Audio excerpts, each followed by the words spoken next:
Thanks for joining us again this morning. We are continuing our series on discipleship titled, What Does Discipleship Mean to You? And today I want to interview Frank about discipleship. And then next week, Frank's actually going to interview me about discipleship. And as you know, me and Frank have been working together for 14 years. We saw our children being born. We see our sons now both going to high school. They play baseball together. So I'm excited to talk about discipleship and ministry with Frank. Hey Frank, you've been working with me for 14 years. How has it been? It's been a lot of fun. I mean, it's been a lot of joy. I think at the same time, it's a lot of heartache, right? And in 14 years, we've gone through, a lot of growth, a lot of growing pains, to really hone in now on discipleship and what we're really called to do as a church, as an institution of the church, especially here at New Community.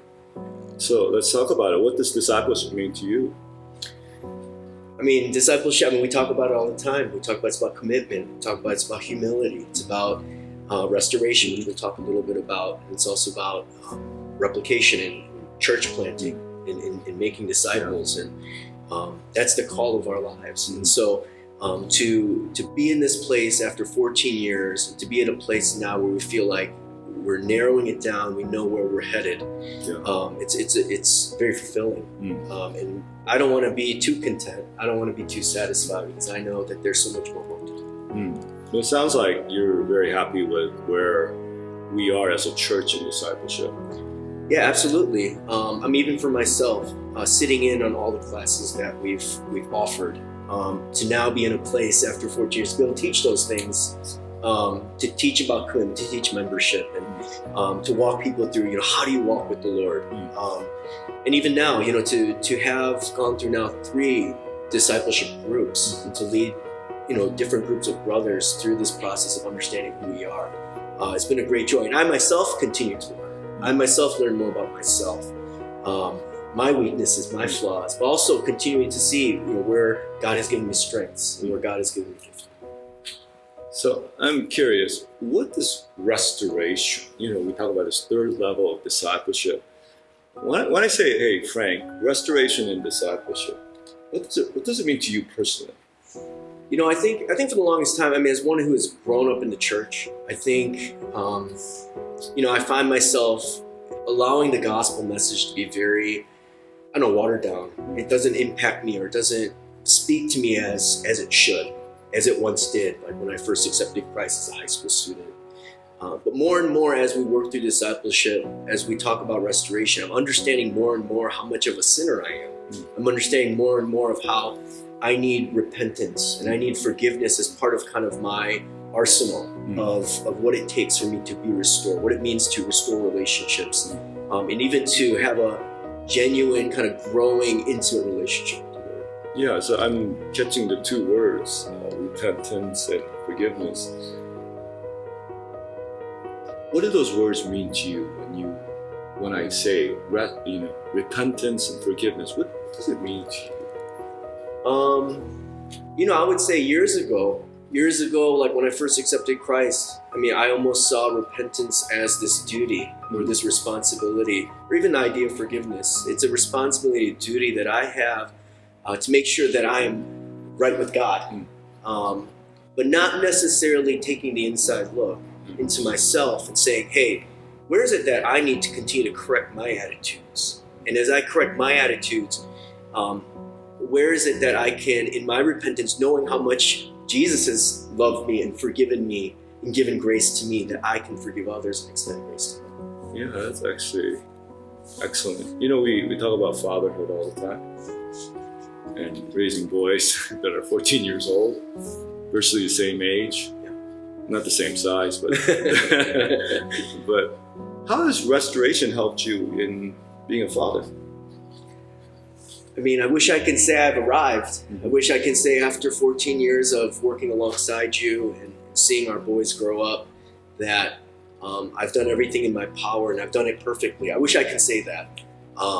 But even if you were to ask my son, if you were to ask Ethan, is dad a restored man of God? I think he will tell you, no, he is not. He's still a work in progress. And I hope he sees that and understands that it's a process. It's a process in which repentance and forgiveness is never ending. To understand that I'm a sinner who continues to long for things of this world. I'm going to continue to struggle with those things. I'm going to continue to struggle with anger. Right? I'm going to continue to struggle with rage, with bitterness. And for him to hopefully understand and see that these are things I'm practicing openly in my life. And even with him, even in my interactions with him, he probably wonders, why are you so angry? Why are you so, what's your deal, Dad? Even in those things, for him to understand I'm not perfect. And I need to continually draw from the community. I need to continually draw from the Word and from prayer. I was just wondering, how about as a pastor? How has restoration helped you to be a godly pastor? I mean, that's our message. That's the message. I mean, if we can't tell people their hope is not in Jesus, then we have no reason to exist. We have no reason to do what we're doing. And so for us to say your hope is in the gospel of Jesus Christ, the God who came, who justifies you as a sinner fully. And though, yes, we are sinners who are now called saints, yes, we are still going to struggle with sin. And so to help our people see and understand and know that that's okay. But will we work together? Will we work together in community? Will we be truthful with one another? Will we love one another? Will we challenge one another? Is certainly something that I want us to do. Well, you look at the future, you look at our church, and you think of the word restoration. What does it mean to you as you look forward, personally to you, looking at the future and understanding restoration? I mean, it can, I still feel like perhaps I'm still defining those things because even as I figure out where I'm at in my life and my ministry and my role, my gifting, and things like that. I hope that we would continue to do what we're doing, right? Be committed to the Great Commission and ultimately obey the Great Commission by going out. I love Chicago. I love being in the city. But who knows, one day, maybe the Lord will call us out, our family out. And at that time, it'll be time to go. Yeah. But not just to get more comfortable, but to go and continue to share this message of restoration. Yeah, it sounds like restoration has given you a message, not only for here, but for the world, wherever God takes you. Is that what you're saying?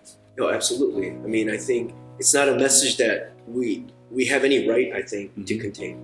I mean, God has openly given it to us, right? Jesus has openly shared it with the disciples. We see the effects of it when we look at Acts chapter 2, and we see, actually the entire book of Acts, and we see what has happened in terms of the possibilities. And I think we think too small a lot of times. We don't see the possibilities because, you know what, in our generation, we talk about it a lot. We haven't seen it. We've seen churches open and fold. Yeah. We have not seen really churches go forth with the message of gospel. Sounds great. As you know, I lead discipleship and Frank leads discipleship. I feel like an older brother looking at a younger brother arriving in discipleship. So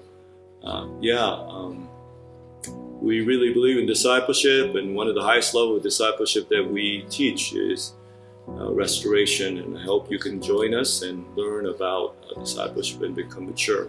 Thank you.